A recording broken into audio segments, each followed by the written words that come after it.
示范一下我怎么左右手都带线。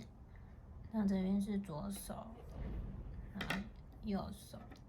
那左右手都带线的话，就变成棒针都是这样子拿。因为如果之前右手带线，可能会这样拿。可是如果说左右手都要带的话，是要这样子，这样才能这样抛线。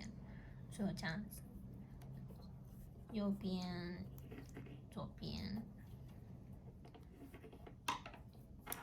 右边、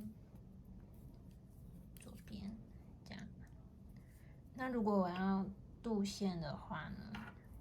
假设我现在要两针白色的，这样白色。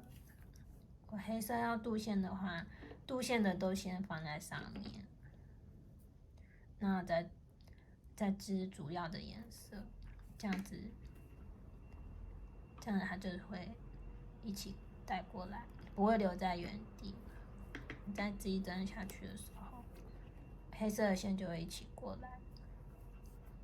那如果说我现在是要3针黑色的话呢，就是我要渡我右手的线的话，一样我要渡的线先绕，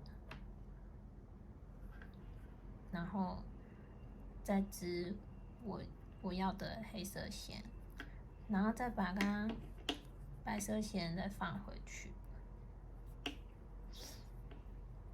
这样就是等于在白色线在黑色线上绕了一圈，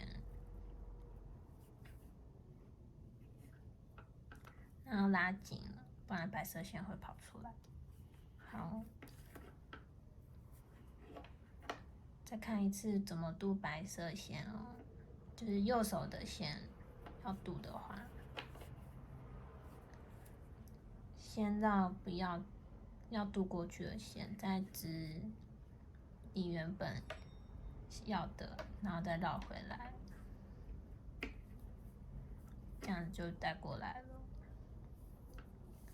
所以看起来是，如果要渡左手的线是比较方便的，可是左右手带线还是最快的，可以试看看哦。